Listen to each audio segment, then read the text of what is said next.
ज़रूरी नहीं है कि आपको अगर पढ़ना है तो आपको दिल्ली आना है, बिल्कुल भी। मैंने अपनी पढ़ाई अपने घर के बगल में कमरा लेकर करी थी। मुझे कोचिंग की ज़रूरत नहीं पड़ी, क्योंकि कोचिंग से आपको मुझे एक पर्सनली एक बर्डन फील होता था जाना आना। क्योंकि मैंने लिखना पहले शुरू किया, मुझे गलतियाँ पहले पता चली, मेरे पास सुधारने का टाइम था और अपनी प्रैक्टिस में लाने का टाइम था।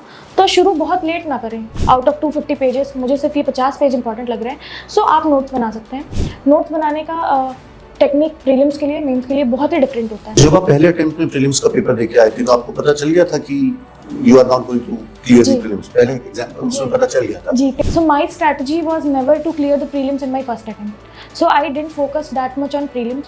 सो बेसिकली आई डिवोटेड, जो भी मेरे पास 7-8 महीने थे अक्टूबर के बाद से, my soul strategy was towards mains and optional. So when I resigned my job, that was the point when I started for preparing UPSC. So I gave 2 attempts. In my first attempt, I hadn't been able to clear prelims. Hello everyone, I'm Avinash Agarwal. I welcome you all on behalf of Disha Publication. In the last 15 years, I've interviewed hundreds of toppers of different competitive examinations, and I was always surprised. Why is that somebody prepares, competes, and tops the examination almost effortlessly, and on the contrary, there are lakhs of students who, despite burning midnight oil, despite giving their best, forget about topping the examination. They are not even able to clear the examination. कुछ तो ऐसा है जो topper को पता है, कुछ तो ऐसा है जो टॉपर कर रहा है, बाकी स्टूडेंट्स नहीं क्या कर रहे हैं। हम उसी कुछ की तलाश में आज हमारे साथ हैं ऐश्वर्यम प्रजापति। ऐश्वर्यम हैज क्लियर्ड और in fact topped UPSC CSE 2023 with an all India rank of 10. She has graduated from NIT Uttarakhand. Then she worked in L&T. She comes from UP and she cleared UPSC CSE in her second attempt. Welcome Aishwaryam, congratulations. Thank you. So before we deep dive into the conversation and in order to set the context right, please share your journey in brief, right from an aspirant to cracking the examination. My CSE journey started in 2021. I had resigned from my job. So it was a childhood dream for me. So I had always thought of कि I'll prepare. My inner calling was towards the service only. So I thought कि I'll do whatever I'll do. At last I will prepare for CSE only. So when I resigned my job, that was the point when I started for preparing UPSC. So I gave 2 attempts. In my first attempt, I hadn't been able to clear prelims. Then after that, round the year preparation, this was my second attempt. So I cleared this time. Preparation has been basically very much focused and very much oriented towards the studies only. So I think कि 1.5 or 2 years, whatever the time span I devoted, in that complete focus, complete concentration was towards the preparation only. No such distractions or something like that happened that time. So focus was key to my success. But Aishwaryam, tell me one thing which is very interesting, that you said that in the first attempt you could not even clear the prelims. तो पहले attempt और दूसरे attempt में ऐसा क्या difference था? मतलब वो नॉलेज का फर्क था या स्ट्रैटेजी का फर्क था, मतलब मेथोडोलॉजी का फर्क था या डायरेक्शन ही गलत थी? मतलब क्या बेसिक मतलब डिफरेंस आया कि पहले अटेम्प्ट में जिसमें हम प्रीलिम्स भी नहीं क्लियर कर पाए और दूसरे अटेम्प्ट में जिसमें हमने ना ही सब तीनों स्टेजेस क्लियर की, but we top the examination also? पहला अटेम्प्ट जो मैंने दिया था, तो मैं जब जॉब रिज़ाइन करके आई तो basically I started very late. So अगस्त में I resign my job and started in October. So एक मेरे दिमाग में ये चीज़ थी कि प्रीलिम्स को टाइम 7-8 महीने था, तो उसमें या तो मैं मेंस कर पाती या तो मैं प्रीलिम्स कर पाती, कोई भी एक चीज़ मुझसे हो पाती. So my strategy was never to clear the prelims in my first attempt. So I didn't focus that much on prelims. So basically I devoted, जो भी मेरे पास 7-8 महीने थे अक्टूबर के बाद से, my sole strategy was towards mains and optional. So ये prepare करते करते मुझे बहुत टाइम लग गया और by the time prelims came, so like 1 month before, so I just started prelim specific preparation. So ये मेरी ही एक स्ट्रैटेजी का पार्ट था कि even if I am able to clear the prelims, मैं मेंस अच्छा नहीं कर पाऊँगी.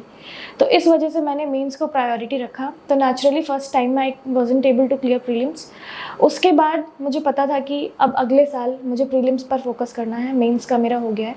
सो ये एक पार्ट ऑफ माई स्ट्रैटेजी थी.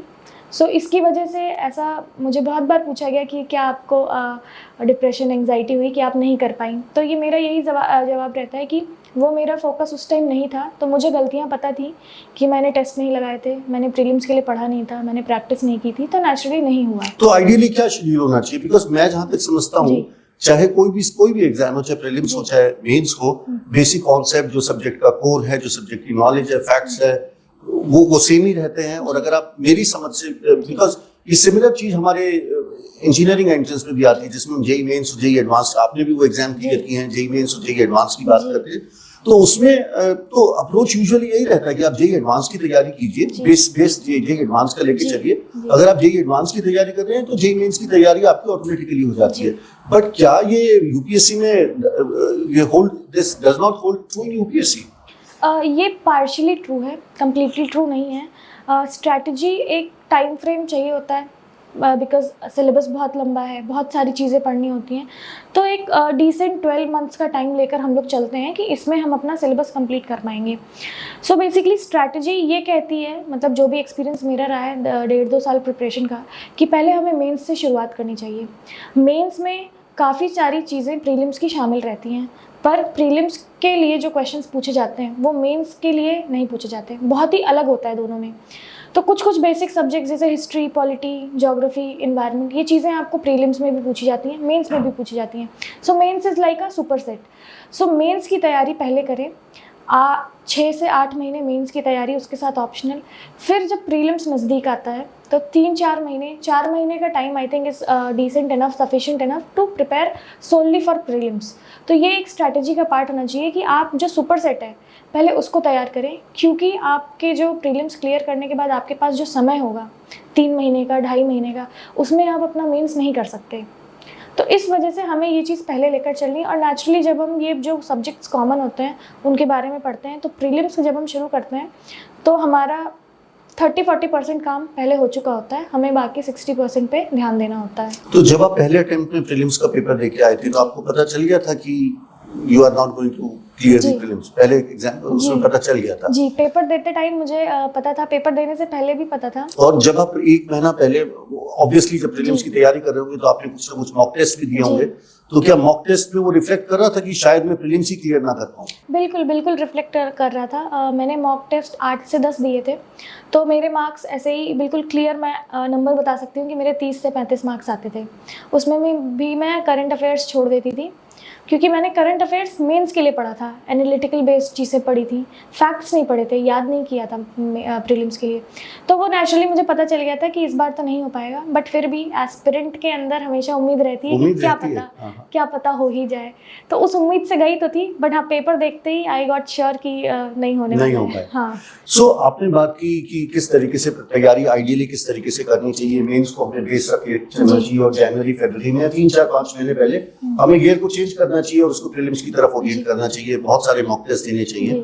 तो जो यूपीएससी की तैयारी में एक बहुत बड़ा क्रूशियल एस्पेक्ट आता है कि you know the resources available are overwhelming. Yes. There is too much of content, there is too much of noise, ये करो वो मत करो, ये भी कर लो, ये भी सिलेबस में है, वो भी सिलेबस में है, and you know it is very oftenly said that everything under the sky is your syllabus. तो कैसे सिलेबस को कैसे प्लान करें, ये कैसे डिसाइड करें कि ये करना है या ये नहीं करना? क्योंकि मुझे तो ऐसा लगता है ये भी बड़ा इंपॉर्टेंट है। जितना इंपॉर्टेंट ये है कि क्या करें, उतना ही इंपॉर्टेंट शायद ये कि क्या नहीं करना, because most of the student शायद उसी ट्रैप में किस तरीके से सिलेबस को मैनेज करें, क्या करना है क्या नहीं करना है, ये how do you go about, क्या क्या रिसोर्सेज आपने यूज की? सो आई थिंक कि सबसे जो इम्पॉर्टेंट बात जो आपने कही कि क्या नहीं करना है, इस पे ज़्यादा फोकस होना चाहिए, बिकॉज बहुत सारा कंटेंट, बहुत सारा मटेरियल अवेलेबल है जितने की हमें ज़रूरत है नहीं, बहुत मोर देन इनफ जो रिक्वायर्ड होता है उससे ज़्यादा ज़रूरत है। तो इसमें जो है कि भटकने का चांस बहुत ज़्यादा है।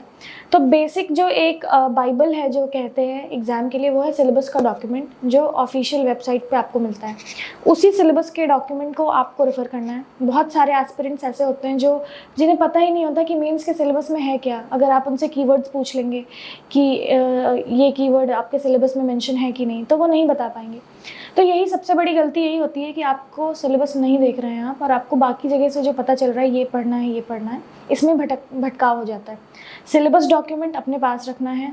सिलेबस 4-5 पेज का है, उसकी अलग अलग सब्जेक्ट्स वाइज फ़ोटोकॉपी निकालनी है। हर चीज़ जो आप पढ़ें, कोई भी सोर्स आपने उठाया, आप देखें कि ये मेरे सिलेबस में ये क्या कीवर्ड लिखा है, क्या ये कीवर्ड उस सोर्स में है। दूसरी बात, कभी भी जब भी आप नई चीज़ नई बुक उठाएं, हमेशा अपने दिमाग में एक चीज़ दोहराएं कि क्या ये पूरी बुक मैं साल भर पढ़ पाऊँगा, क्या साल भर मैं इसको 10 बार रिवाइज़ कर पाऊँगा। क्योंकि एक बेसिक जो चीज़ बच्चे नहीं समझते हैं वो ये होता है कि आप कोई भी चीज़ पढ़ें उसको आपको बार बार पढ़नी है। एक बार पढ़ के रखने से वो चीज़ ना पढ़ने के बराबर है। सो जब भी नया सोर्स उठाना हो, नया मेंटरशिप आपको किसी ने बताया, तो आपको ये देखना है कि पहले तो इस बुक में से जो मेरे सिलेबस में जो मेंशन है, कितना मुझे कंटेंट मिल रहा है। क्या मुझे 2 पेज का कंटेंट मिल रहा है, क्या मुझे 1 पैराग्राफ मिल रहा है, क्या मुझे 10 पेज का कंटेंट मिल रहा है। ये जब एनालाइज़ करेंगे आप, हर एक सोर्स को इवैल्यूएट करेंगे पैरेलली अपने सिलेबस को देखकर, तो आपको समझ में आएगा कि बहुत सारी ऐसी चीज़ें हैं जो आपके काम की नहीं हैं, जिनके बिना आप बहुत आसानी से तैयारी कर सकते हैं। दूसरी बात कि कंटेंट के पीछे बिल्कुल भी भागना नहीं चाहिए। कभी भी ऐसा नहीं होना चाहिए कि आपने कोई नया क्वेश्चन देख लिया तो आप अब उसकी बुक ढूंढें। जो चीज़ जहाँ पर दी हुई है, फॉर एग्जांपल अगर हम प्रीलिम्स का पेपर सॉल्व करते हैं तो हमें कुछ ऐसा क्वेश्चन मिल गया जो हमें नहीं आता है, हमारी बुक में हमने नहीं पढ़ा, हमारी रेफरेंस बुक में नहीं पढ़ा, तो बच्चे एंग्शियस हो जाते हैं कि अब इसका सोर्स ढूंढो। अच्छा, ये इस बुक में था तो ये बुक खरीद कर लाओ। ये चीज़ कभी नहीं करनी चाहिए। वो बुकलेट पेपर की, उसके पीछे आंसर लिखा है, आप आंसर देखिए, नोट करिए, याद करिए, आपका काम ख़त्म हो गया। तो इस तरीके से आपकी नॉलेज बढ़ेगी विदाउट सोर्स एडिशन। तो ये एक स्मार्ट स्ट्रैटेजी है कि आपको अपने सोर्सेज नहीं बढ़ाने, आपको अपना काम नहीं बढ़ाना है। जो चीज़ की इन्फॉर्मेशन जहाँ है, इवन मेंस के लिए भी, अगर आपको कोई क्वेश्चन आ गया, आपने मॉक दिया, प्रैक्टिस पेपर दिया और आपने नहीं आता आपको, तो आप उसके लिए मटेरियल ना ढूंढने जाएँ कि कोचिंग की कंपाइलेशन है, इस इंस्टीट्यूट की, उस इंस्टीट्यूट की, इस फ्रेंड के नोट्स, उस फ्रेंड के नोट्स। मॉडल आंसर्स में पीछे दिया हुआ है, उसको याद करिए, आपका काम ख़त्म। सो बेसिकली सिलेबस पे ध्यान देना बहुत ज़्यादा ज़रूरी है। वो सिलेबस की विद इन द बाउंड्रीज, कहने के लिए तो होता है कि all the things under the sun cover करता है पूरा यूपीएससी सिलेबस, बट फिर भी जब आप सिलेबस को डेली देखेंगे तो आपका जो बाउंड्री है बहुत ही नैरो हो जाती है प्रिपरेशन के लिए। तो बड़ी इंटरेस्टिंग चीजें निकल के बाहर आ रही हैं, because as I said earlier also that there is too much of noise. तो हमें फोकस रहना है, ये बहुत बहुत बारीकी से समझना है what to do and what not to do. और ये डिसीजन करने के लिए जो हमारा मेन सोर्स डॉक्यूमेंट है वो सिलेबस डॉक्यूमेंट है। और जैसा कि ऐश्वर्या ने बताया कि सिलेबस डॉक्यूमेंट को अगर आप बेस मान के चलते हैं, सब चीजें वही डिसाइड करता है कि क्या करना है, तो आप देखेंगे कि आपकी बाउंड्री एकदम नैरो होती चली आ रही है।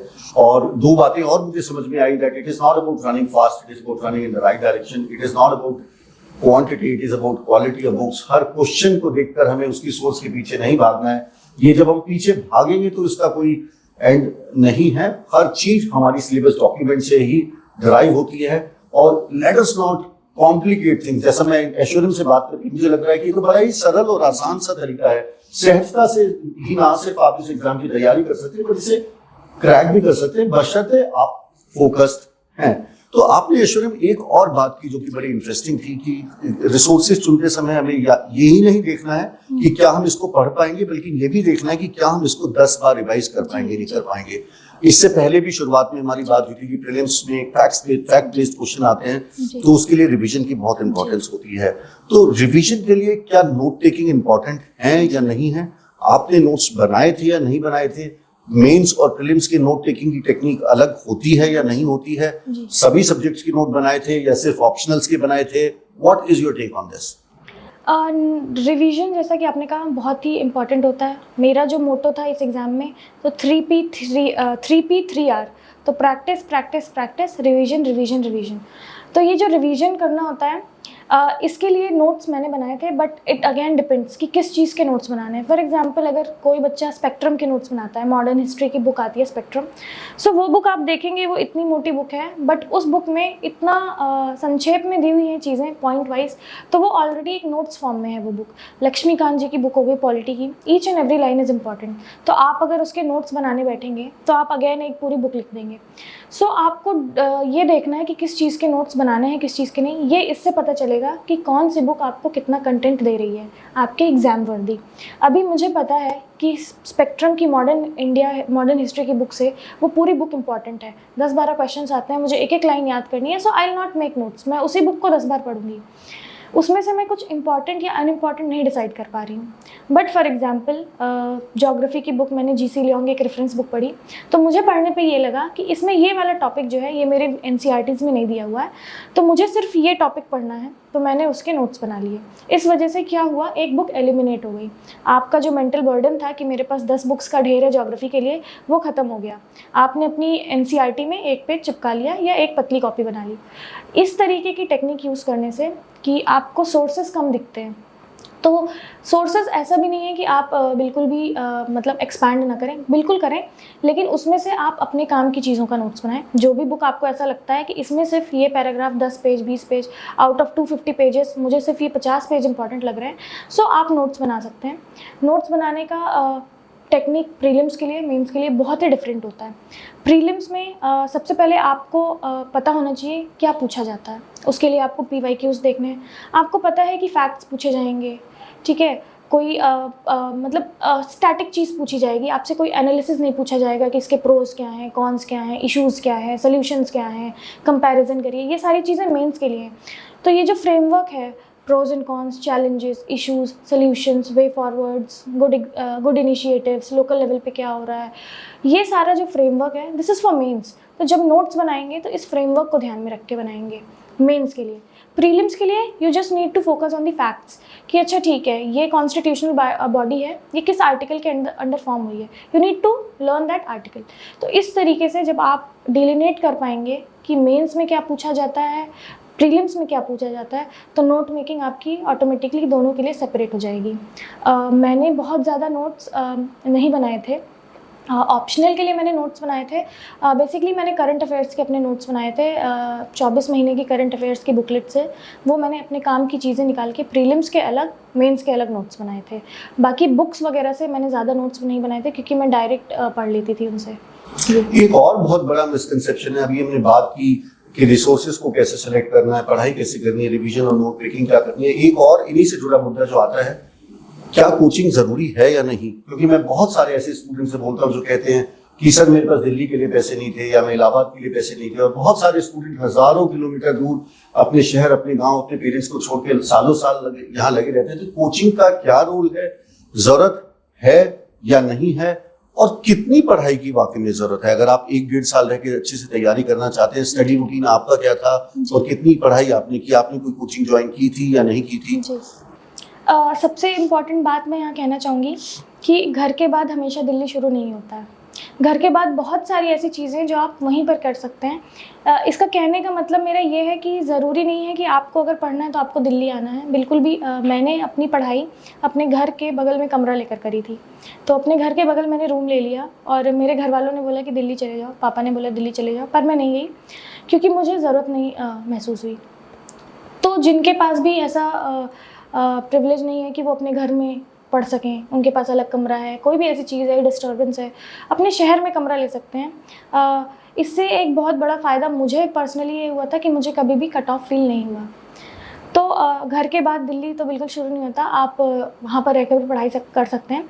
दूसरी बात जो कोचिंग की है, कोचिंग बहुत ही सब्जेक्टिव क्वेश्चन है कि कोचिंग ज़रूरत होती है कि नहीं होती है। जिसने एग्ज़ाम के नर्व्स को पकड़ लिया, जिसने पकड़ लिया कि ये सिलेबस, मैंने पर्टिकुलरली सिलेबस को ट्रस्ट किया। मैंने इतना ठान लिया था कि जो पढ़ना है, अगर उसमें कीवर्ड ये लिखा है कि सेक्युलरिज्म, कोई कीवर्ड है सेक्युलरिज्म, मुझे सेक्युलरिज्म के बारे में 2-3 पेज के नोट्स मिल जाएंगे, मेरा काम हो जाएगा। ये मेरा थॉट प्रोसेस था। तो मुझे कोचिंग की ज़रूरत नहीं पड़ी क्योंकि कोचिंग से आपको मुझे एक पर्सनली एक बर्डन फील होता था, जाना आना, ये सब ट्रिवियल चीज़ें, टाइम वेस्ट हो रहा है, डिस्कशन हो रहा है, ये सब चीज़ें मुझे बहुत अननेसेसरी लगती थी।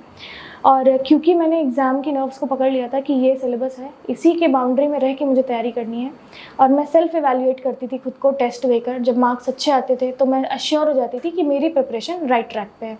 अपने पर्सनल लेवल पे मैंने रिसर्च कर ली थी कि ठीक है, अगर मेरा ऑप्शनल सोशियोलॉजी है तो उसकी ये सारी बुक्स हैं, ये सारे रिसोर्सेज हैं, मैं देखूंगी मुझे क्या ज़रूरत है। या फिर कि मैंने 4 टॉपर्स की स्ट्रैटेजी सुन ली, मैंने डिसाइड कर लिया कि ये सब्जेक्ट मेरा ऑप्शनल है। ये सारी चीज़ें जब आप खुद के लेवल पे कर सकते हैं तो आपको कोचिंग की ज़रूरत बिल्कुल नहीं होती है। अल्टीमेटली देखा जाए तो जो भी चीज़ें आपको इसमें पढ़नी है, ये बहुत ही प्रैक्टिकल और बहुत ही रियल चीज़ है कि आपको मेमोराइज़ करनी है चीज़ें। आपको कोई मैथ्स की चीज़ या ऐसा टेक्निकल चीज़ नहीं है जिसमें किसी को आपको समझाने की ज़रूरत पड़े। तो ये डिपेंड करता है कि आप कितना सहजता से एग्ज़ाम को समझ पाए हैं, उस बात पे डिपेंड करता है कि कोचिंग ज़रूरी है कि नहीं। लेकिन नेसेसरी तो बिल्कुल नहीं है। जिस तरीके से जो लोग पढ़ाई करते हैं, अगर उन्हें मोटिवेशन नहीं मिलता, वो डिसिप्लिन्ड नहीं रह पाते, उन्हें लगता है कि अगर उनके ऊपर कोई दबाव रहेगा, वो पैसे देंगे, तो वो एक फैक्टर आता है कि मैंने इतना खर्चा करा है तो मैं पढ़ूं। तो वो एक जब सेल्फ डिसिप्लिन आपके अंदर है, सिंसियर है आप, आपको सिलेबस पता है, आपको सोर्सेज पता है, एवरीथिंग मतलब मोर देन इनफ जो रिक्वायर्ड है वो मार्केट में है, तो फिर मुझे बिल्कुल भी कोचिंग की ज़रूरत महसूस नहीं हुई। कितनी पढ़ाई, मतलब जब आपने अपने घर के बराबर में कमरा ले लिया था तो कितने घंटे की पढ़ाई मतलब आप करते थे ओवर ए पीरियड ऑफ? आपने पूरा तैयारी 1 साल चली होगी, तो कितने घंटे तकरीबन रोज? 8 से 10 घंटे बहुत आराम से मैं पढ़ाई को डिवोट करती थी। ऐसे तो कहा जाता है कि घंटे इंपॉर्टेंट नहीं है, बट मेरा पढ़ने का तरीका ये था कि क्योंकि मुझे पता था कि अगर मैं पढ़ रही हूँ तो प्रोडक्टिविटी मेरी है, मैं सिंसियरली पढ़ रही हूँ, सिर्फ घंटों के लिए नहीं पढ़ रही हूँ, तो मैं एक टाइमर लगा कर पढ़ती थी। तो वो टाइमर जब 8 घंटे दिखा देता था मेरे पूरे दिन में, उसके बाद मैं अपनी पढ़ाई बंद करके अपना जो भी रिफ़्रेशमेंट और ये सारी चीज़ें वो करती थी, बीच बीच में ब्रेक्स। तो पर्टिकुलरली अपना टाइम मैं ट्रैक करती थी। तो उस हिसाब से अगर मैं बताऊँ आपको तो 8 से 10 घंटे की पढ़ाई राउंड द ईयर। और नेचुरली जब आपका प्रीलिम्स आ रहा होता है, मेंस आ रहा होता है, तो वो घंटे बढ़ जाते हैं, तो 12-13 घंटे ऑन एन एवरेज रिवीजन वगैरह में बहुत आसानी से। सुनने में बड़ा लगता है 12-13 घंटे, बट जिसने साल भर तैयारी करी है और वो 1 महीने रिवाइज़ करेगा तो बहुत आराम से 12-13 घंटे रिवीजन कर सकता है। तो टाइम देना होता है, टाइम का तो इशू रहता है क्योंकि सिलेबस बहुत सारा है। तो मुझे बड़ी इंटरेस्टिंग एक मतलब थॉट आ रहा है इस वक्त, जो ऐश्वर्या ने अभी कहा, मैंने 2 बातें इनकी पिक की कि इन्होंने एग्जाम की नब्ज पकड़ ली थी, आप कितनी सहजता से एग्जाम को समझ पा रहे हैं। तो की इसमें यह है कि हमें सबसे पहले एग्जाम को समझना है, फिर आपको और आपकी तैयारी को एक हो जाना है। अगर आपकी और आपकी तैयारी एक हो गए तो फिर घंटे कोई मायने ही नहीं रखते। आप 12 घंटे के बाद भी पूरे एक्साइटेड, एंथुसियास्टिक और एनर्जेटिक रह सकते हैं, और अगर आप और आपका एग्जाम एक नहीं हुए तो 2 घंटे में भी आप फ्रस्ट्रेट हो सकते हैं, बर्नआउट हो सकता है आपको। तो हमें we have to learn how to ride with the wave, not against the wave. And for us to do that, I would again come back to the same thing. What is important is not the coaching. What is important is that कि आपने exam की नब्ज पकड़ी नहीं पकड़ी, आप कितनी सहजता से एग्जाम को समझ पा रहे हैं। और उसके लिए जो ऐश्वर्या ने कहा था, मैं वापस वहीं पे फिर से आऊंगा कि जो हमारा सिलेबस है वो हमारा बाइबल होना चाहिए। जो हमारा सिलेबस है, हमारी पूरी तैयारी का जो एक तरीके से सूत्रधार होना चाहिए। Everything should drive from the syllabus rather than कि इधर से सुन लिया उधर से सुन लिया। आपने ऐश्वर्या में एक और बात किया कि टेस्ट में आप अपना सेल्फ इवेल्युएट करते थे, तो टेस्टिंग का क्या रोल था? वो सेकंड अटेम्प्ट में, जहां पहली अटेम्प्ट में आपने कहा प्रीलिम्स के सिर्फ आपने 8 से 10 टेस्ट दिए थे, तो सेकंड अटेम्प्ट में कितने टेस्ट प्रीलिम्स के दिए? टेस्टिंग का क्या रोल था? कैसे आप अपने आप को सेल्फ इवेल्युएट करते थे? किस तरीके से अपने पेपर्स को किस तरीके से स्कोर को इम्प्रूव करते थे? खास तौर से मेंस के पेपर में कैसे सेल्फ इवेल्युएट करते थे? तो मेरी प्रिपरेशन में टेस्ट पेपर्स का बहुत बड़ा रोल रहा है, क्योंकि मैंने कोई एक्सटर्नल गाइडेंस कोचिंग नहीं ली थी और मैं इस तैयारी में बिल्कुल अकेली थी। मेरे कोई फ्रेंड्स ऐसे नहीं थे जो तैयारी कर रहे हों, तो मुझे ये अश्योर करना पड़ता था कि तैयारी सही डायरेक्शन में जा रही है। तो टेस्ट लिखने से आपको पता चलता है कि आपकी तैयारी सही डायरेक्शन में है कि नहीं। आप घर पर पढ़ रहे हैं, अगर आपने टेस्ट लिखा और आप उसमें स्कोर कर रहे हैं तो इट मीन्स कि आपकी तैयारी राइट डायरेक्शन में है। पहले प्रीलिम्स में मैंने 8-10 टेस्ट दिए थे प्रीलिम्स के लिए, तो इस वाले प्रीलिम्स में मैंने 150 टेस्ट लगाए थे। सो 150 टेस्ट लगाए थे मैंने। टेस्ट लगाने का भी जो तरीका होता है कि सिर्फ और सिर्फ टेस्ट लगाना ज़रूरी नहीं होता है। टेस्ट लगाने में सबसे इम्पॉर्टेंट जो चीज़ वो होती है वो चीज़ें आपको जो नहीं आ रही हैं। आपको फोकस सिर्फ उस पर करना है जो आपको नहीं आ रहा है। तो टेस्ट लगाते टाइम कभी भी डिप्रेस या ऐसे ईगो पे नहीं लेना है कि मैंने पढ़ा मुझे नहीं आ रहा था तो टेस्ट ख़राब है। मैंने ऐसा बहुत सुना है लोगों से कि टेस्ट ही ख़राब है, इसका स्टैंडर्ड नहीं है, इसका वो है।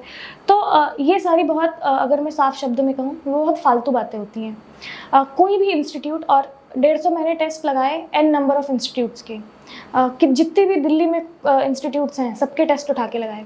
मेन फोकस जो चीज़ें नहीं आती हैं, अगर 100 क्वेश्चंस में से मैंने लगाए और मुझे 50 नहीं आते हैं तो मेरा फोकस सिर्फ इस पे था कि वो 50 मैं अपनी कॉपी में लिख लूँ और मैं याद कर लूँ। जो उनके सोर्सेज के पीछे नहीं भागना, बिल्कुल नहीं, कभी भी नहीं।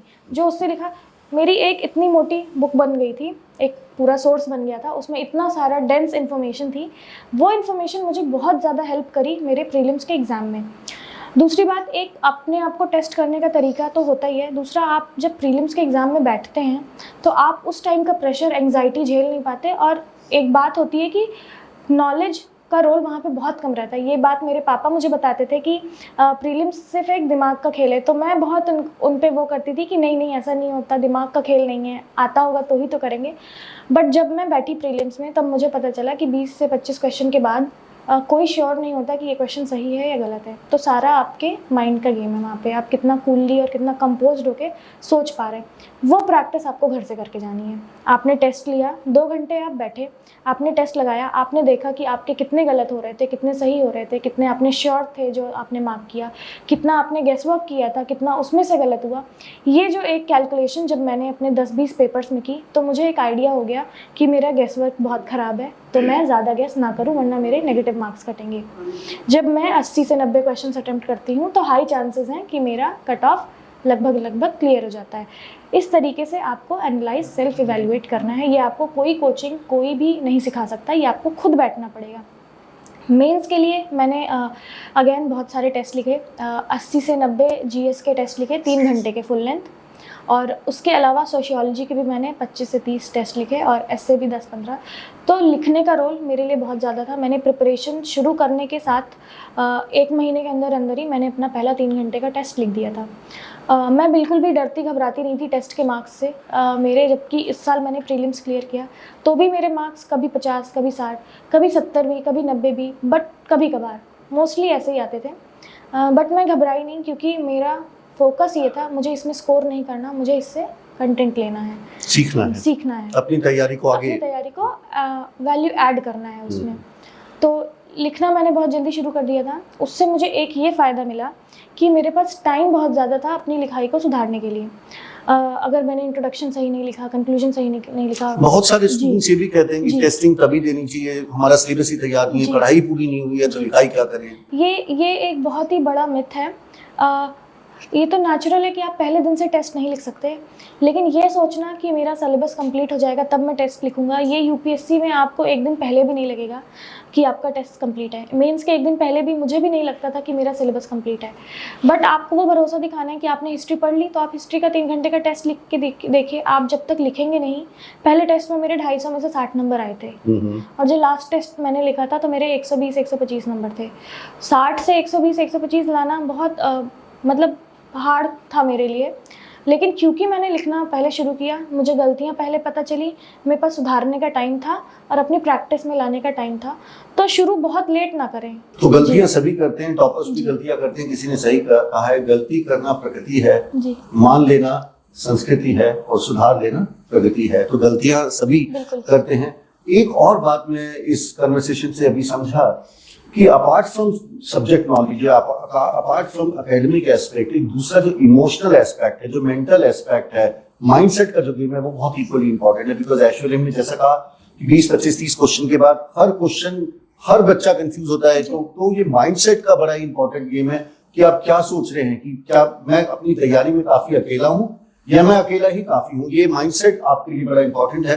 तो ऐश्वर्या, अगेन इसी क्वेश्चन से रिलेट करते हुए, सिंस आप अपनी तैयारी में काफी अकेले भी थे, आप अलग से रह रहे थे, कोई, आपने कहा कि आपके कोई फ्रेंड्स भी नहीं थे जो तैयारी कर रहे थे, तो how do you manage emotions like fear, anxiety, depression, fail ना हो जाए, तैयारी ना बर्बाद चली जाए, सोसाइटी वाले लोग, मतलब इन सारे इमोशंस को कैसे मैनेज करके कंटिन्यूअसली मोमेंटम बनाए रखना?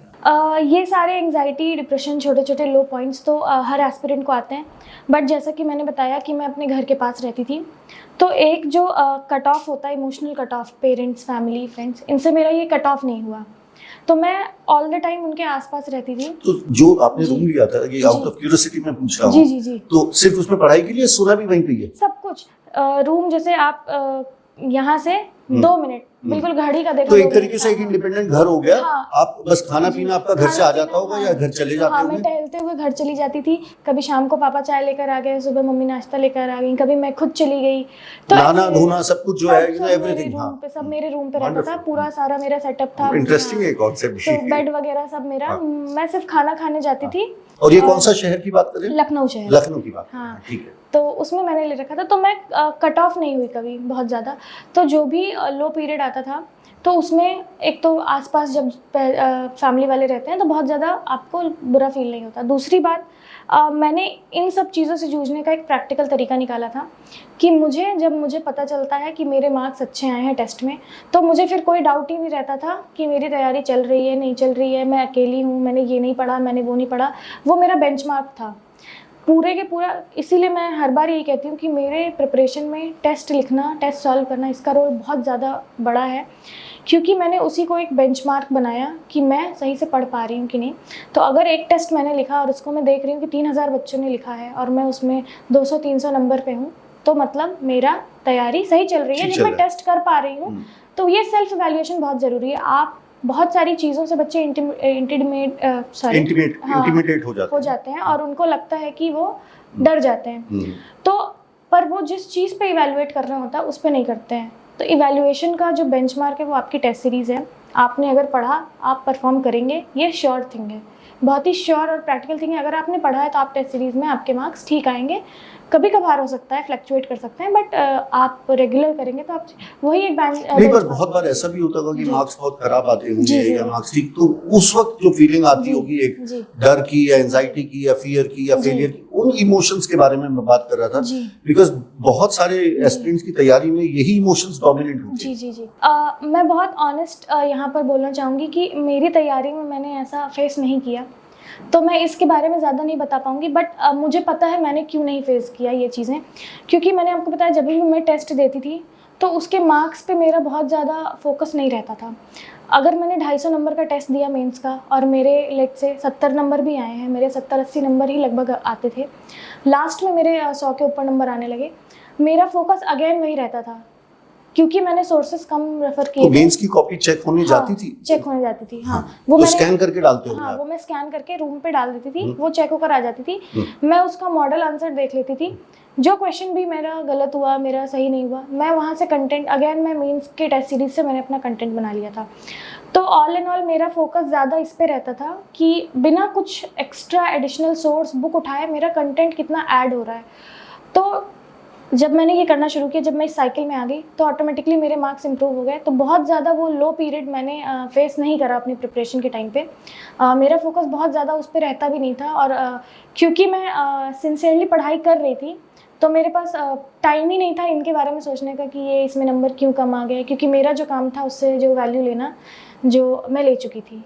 तो एक चीज़ बड़ा क्लियरली निकल के आ रही है कि टेस्ट किसी भी तैयारी का बहुत इंपॉर्टेंट एस्पेक्ट है। And contrary to the belief जो एस्पिरेंट समझते हैं कि अभी हमारा सिलेबस कंप्लीट नहीं हुआ तो टेस्ट बाद में शुरू करेंगे, टेस्ट देने से डरते हैं या हेजिटेट करते हैं, झिझकते हैं अपने आप को इवेलुएट करने से, that is not the right approach. आप टेस्ट तैयारी के कुछ समय बाद ही शुरू कर सकते हैं। Test should be a part of your preparation.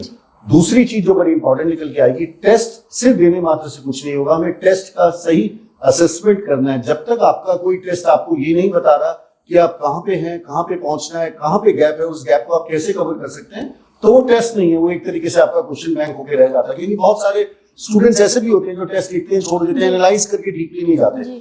Test में आपके नंबर अच्छे भी आ सकते हैं तो आप हैप्पी और एक्साइटेड रह सकते हैं। टेस्ट में अगर आपके नंबर कम भी आते हैं, जैसे कि ऐश्वर्या ने भी कहा कि कुछ नंबर कम आए, बट एज लॉन्ग एज जो टेस्ट आपको आगे का रास्ता दिखा रहा है, that this is the way forward, तो उससे परेशान होने की कोई बात बिल्कुल भी नहीं है।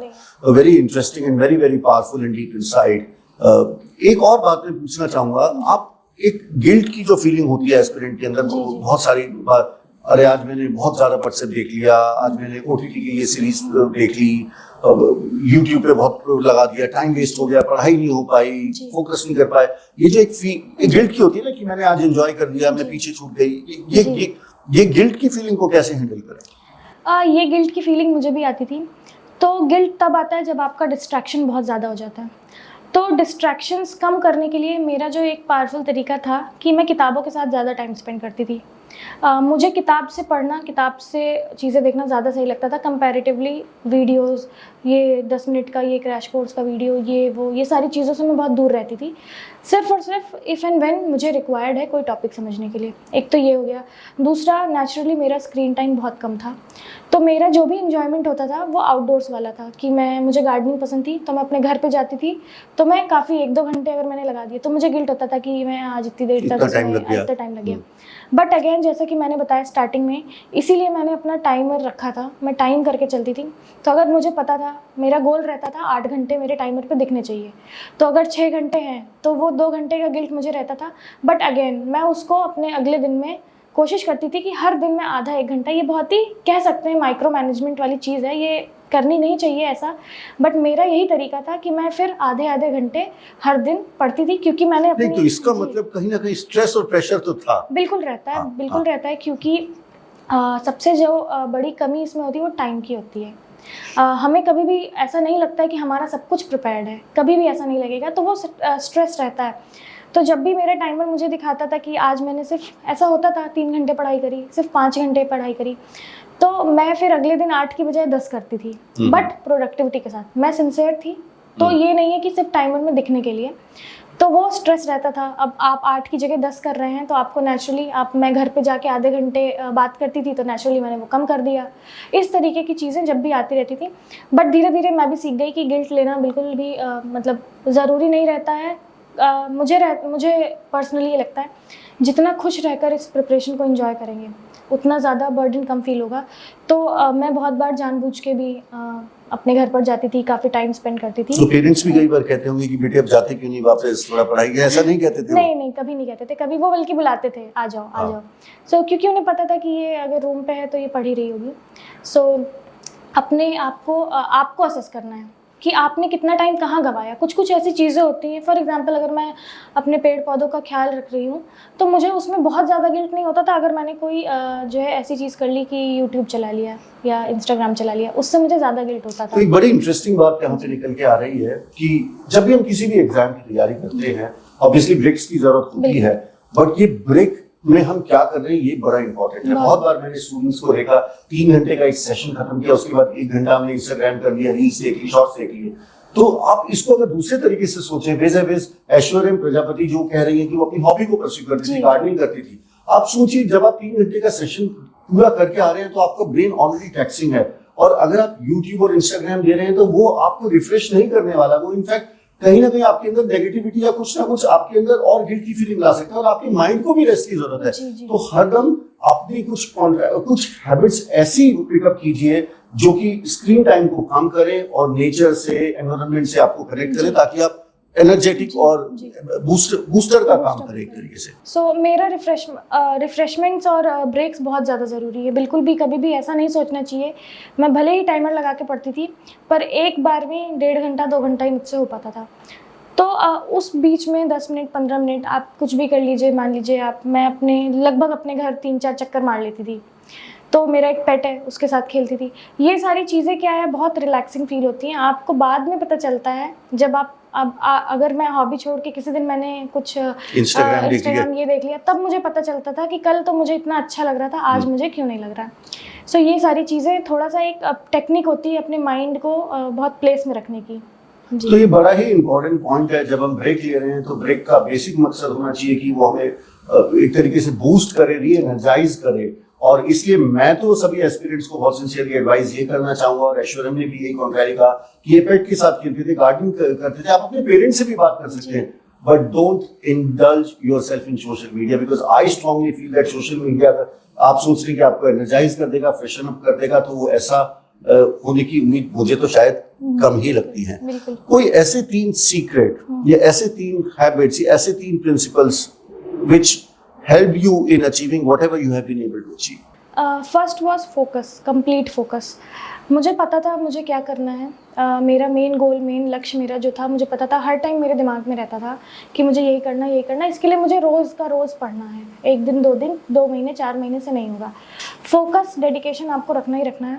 दूसरी कुछ कुछ प्रैक्टिकल चीज़ें आपको ध्यान में रखनी रहती हैं कि टाइम टेकिंग है, so you have to give the time. कभी भी ये ना सोचें आज मैंने 8 घंटे पढ़ लिए तो कल मैं नहीं पढ़ूंगा, आज मैंने ये बुक पढ़ ली, अब ये बुक मैंने पढ़ ली। कभी भी ये ना सोचें कि ये बुक मैंने पढ़ ली तो ये हो गई।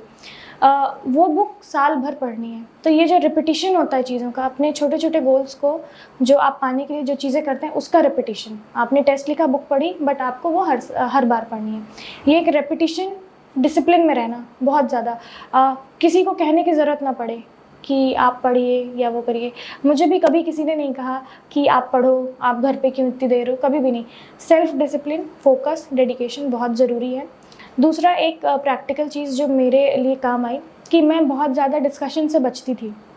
मेरे फ्रेंड्स भी नहीं थे और कोई ऐसा टेलीग्राम ग्रुप, चैनल्स वगैरह, मैं इन सब पे बहुत ज़्यादा रहती नहीं थी। तो मुझे अपने ऊपर ट्रस्ट था कि मेरे टेस्ट में मार्क्स आ गए, मेरा काम ख़त्म हो गया। बहुत ज़्यादा डिस्कशन जब आप करने लगते हैं तो आपके दिमाग में बहुत सारी चीज़ें ऐसी आ जाती हैं, बहुत सारी थॉट्स आ जाते हैं, बहुत सारे चॉइसेस आपको दिखने लगते हैं कि किसी ने ये बता दिया, किसी ने वो बता दिया।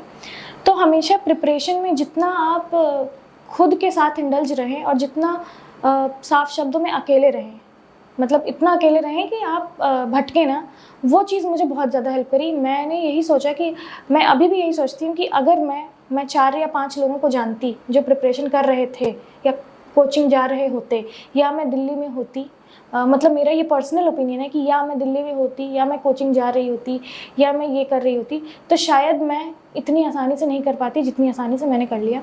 दूसरी बात, एक और चीज़ जो मुझे बहुत हेल्प की, जब भी प्रिपरेशन स्टार्ट कर रहे हैं तो सबसे पहली चीज़ जो आपको पढ़नी होती है वो है NCERTs। कक्षा 6 की NCERT आपको पढ़नी होती है, 7 की, 8 की, 9 से 10। तो जिस चीज़ की शुरुआत इतनी आसान है, जो आपने 10-12 साल की उम्र में पढ़ा था और आप उसको UPSC के लिए दोबारा पढ़ रहे हैं, तो आप अपने दिमाग में ये बना लें कि ये एग्ज़ाम बिल्कुल भी टफ़ नहीं है। तो ये मेरे दिमाग में था कि जब शुरुआत ही मैंने NCERT से करी है। इसको तो इंडिया का टफेस्ट एग्जामिनेशन कहा जाता है। लेकिन ऐसा नहीं है कि टफ़ एग्ज़ाम तब होता है जब आप गलत डायरेक्शन में होते हैं। आप गलत डायरेक्शन में तो आपको बहुत ईजी सी चीज़ भी टफ़ लगेगी, लेकिन जब आपने डायरेक्शन सही पकड़ ली तो वो दूर हो सकती है पर वो टफ़ नहीं हो सकती है, टायरिंग हो सकती है पर टफ़ नहीं हो सकती है। इसमें मेन यही है कि सिलेबस बहुत ज़्यादा है, आपको टाइम लगेगा, पर ऐसा नहीं है कि कोई ऐसी चीज़ है टफ़ है। अगर 11 महीने 12 महीने किसी के पास हैं और उसने पढ़ा, उसने सारी चीज़ें करी जो करनी चाहिए, तो शायद उसका उस साल ना हो। तो इसका मतलब जो स्टूडेंट्स 5-5, 6-6 साल से लगे हुए हैं, कहीं ना कहीं वो भटक गए, बिल्कुल भटके हुए हैं। कहीं या तो वो कहीं अपना सिलेबस मिस आउट कर रहे हैं, या तो वो चीज़ें ज़्यादा पढ़ रहे हैं जो इस एग्ज़ाम में जिसका पूछा नहीं जाता। फॉर एग्जांपल मैं एक बहुत ही प्रैक्टिकल चीज़ बताती हूँ कि कोई भी चीज़ आपने पढ़ी, मुझे पता है कि प्रीलिम्स के लिए इतना ही पूछा जाएगा। उसकी हिस्ट्री, ज्योग्राफी, ये सारी चीज़ें बहुत ही ट्रिवियल चीज़ें जो आपको लगता है कि एग्ज़ाम में नहीं पूछी जाती हैं, वो PYQs देखने से आपको पता चल गया। हर चीज़ के डेप्थ में जाना ज़रूरी नहीं है, हर चीज़ को बहुत गहराई से पढ़ने की ज़रूरत नहीं है। ये बहुत ही जनरलिस्ट चीज़ें, जनरलिस्ट एग्ज़ाम है। आपको हर चीज़ के बारे में थोड़ा थोड़ा पता होना चाहिए। आपका फोकस ये कभी नहीं होना चाहिए कि किसी ने मुझसे ये पॉइंट बोल दिया तो मैं उनके साथ 4 लोगों के साथ बहस कर सकूँ, कभी नहीं। मैं खुद भी यही बोलती हूँ कि अगर मुझे कोई टॉपिक दे दिया जाएगा तो 4 लोगों के साथ मैं उतना बहस नहीं कर पाऊँगी जितना शायद वो लोग कर पाएँ, बट क्योंकि मैंने उतना पढ़ा जितना मुझे एग्ज़ाम में पूछा जाना था। यही एक बेसिक चीज़ है जो याद रखनी है, उतना ही पढ़ना है जितना एग्ज़ाम में पूछा जाए। आपको पता है कि इंटरनेशनल रिलेशंस का वेटेज बहुत कम है, तो क्यों उस पर टाइम वेस्ट करना। आपको पता है वर्ल्ड हिस्ट्री बहुत कम पूछी जाती है, क्यों उसको पढ़ना कि यहाँ क्या हुआ, वहाँ क्या हुआ। बहुत ही प्रैक्टिकल चीज़ है। क्यूरियोसिटी को कंट्रोल करना है, बहुत ही बेसिक फैक्टर। जब हम ये साइंस एंड टेक पढ़ते हैं, इन्वायरमेंट पढ़ते हैं, जो हमारे आसपास चीज़ें हो रही हैं वो पढ़ते हैं, तो हमको क्यूरियोसिटी आती है, पहले क्या हुआ था, इससे पहले क्या हुआ था, है ना। तो ये सारी चीज़ें, क्यूरियोसिटी को कंट्रोल करना। उतना ही पढ़िए जितना एग्ज़ाम में पूछा जाएगा। इवन मेरे फादर भी जब मुझसे किसी चीज़ के बारे में पूछते थे, कोई इंटरनेशनल रिलेशंस की न्यूज़ चल रही है, कुछ ऐसा हो रहा है, कोई नई स्कीम, कुछ भी ऐसा जो मुझे नहीं पता, तो मैं उनको बोलती थी कि मैंने नहीं पढ़ा क्योंकि मेरे एग्ज़ाम के लिए ये उतना ज़्यादा ना, मुझे नाम पता है बस। तो ये ईगो पे नहीं लेना चाहिए कि मैं UPSC प्रिपेयर कर रहा हूँ तो मुझे सब पता होना चाहिए।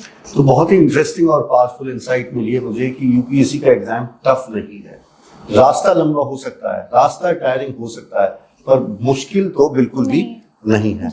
It was very, very interesting and very, very insightful. I personally have learned a lot of things and मैं चाहूँगा सभी एस्पिरेंट से, व्यूअर से जो देख रहे हैं कि एक एक बात को बारीकी से समझिए, सुनिए और अपनी तैयारी में उतारिए, क्योंकि सिर्फ समझने और सुनने से कुछ नहीं होगा। समराइज यही करूंगा कि एग्जाम टफ नहीं है, रास्ता लंबा हो सकता है, रास्ता टायरिंग हो सकता है, रास्ता मंजिल दूर हो सकती है, पर एग्जाम टफ नहीं है। और इसके लिए आपको एग्जाम की नब्ज पकड़ना जरूरी है, तभी आप सहजता से तैयारी कर सकते हैं, तभी आप और आपकी तैयारी एक हो सकते हैं। और जब आप और आपकी तैयारी एक हो जाती है तो 10-12 घंटे की पढ़ाई के बाद भी आपको बर्नआउट नहीं होता, आप उतने ही एंथुसियास्टिक और एक्साइटेड रहते हैं। जी बिल्कुल। Thank you Ishwar. Thank you. Thank you.